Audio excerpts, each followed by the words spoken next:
بازارێکی دێرینی شاری هەولێرە کە تایبەتە بە جلوبەرگی کوردی. ئەم بازارە هەموو سەردەمێک هەرگەرمە لە ڕووی کرین و دوورینی جلوبەرگەوە، بۆیە بەردەوام خەڵکی ڕۆی تێدەکەن. هیچ وەختێک شمەکی کوردی بێ بازار نەبووە، ئەمە زیاتر لە 30 ساڵەوەی ئیشێ دەکەین بێ ئیش نەبووینە، چونکە ئەو شمەکە گنیە عادەتی بی لە بازاڕی، ئەو پەیوەندی بە کەلتوری ملەتەکی وە هەیە. فروشیارانی نێو ئەم بازارە دێرینە گلەی ئەوە دەکەن کە کارگەی تایبەت بە بەرهەمێنانی قوماش نییە، بۆیە ئەوانیش ناچارن قوماشی جلوبەرگی کوردی لە چین و وڵاتانی ترەوە بکڕن و بیهێنە هەرێمی کوردستان.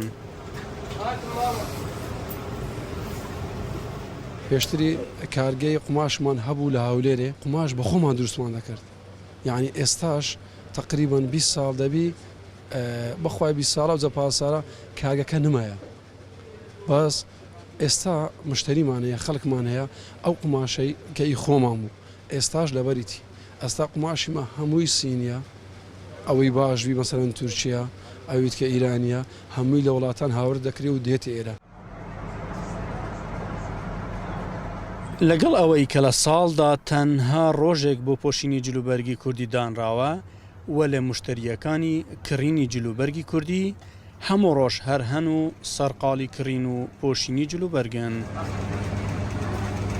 من لەوەتەی هەمەجلی کوردی لەوە دەکەم لە خوای گەورە بە زیادبی پانتۆڕی هەر لەبە ناکەم، خاستەن لێرەش چەند ساری لە ئەوروپا ژیامە هەموو ستایلەکانشم لەبەر کردی ئیجلی کوردی، بەسی دەڤەری کوردستانی خۆمان نەک پارچەکانی تکە، کوردستانی عێراق هەموو ستایلەکان لەبەر کردیە، ئێستاش هەموویم هەیە، بەس وەستای خۆم دەزانی چەند قاتم هەیە، ینی هەرمێم ئێستا قاتێک دەبمەوە ئەو قوماشەشم هەرگرتیا دووبارە دەیکەمەوە. ژە بۆ حکوومەتی هەرێمی کوردستان بەڕاستی یەک ڕۆژ هەیە لە ساری لە بۆ جلی کوردی، ینی شتێکی پێم شتێکی جوان نییە، هەغوایە خەرک حڕ بیتن بتوانانی لە هەفتەی 2000 3000 لەبەر کاتن.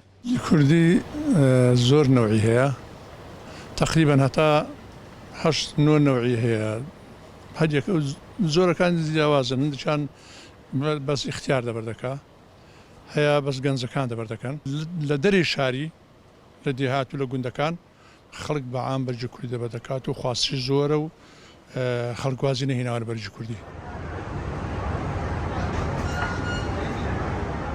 لەم بازارەدا جلی کوردی بە چەندان ستایلی جیاواز دروست دەکرێت و بە نرخی جیاواز دەست دەکەوێت.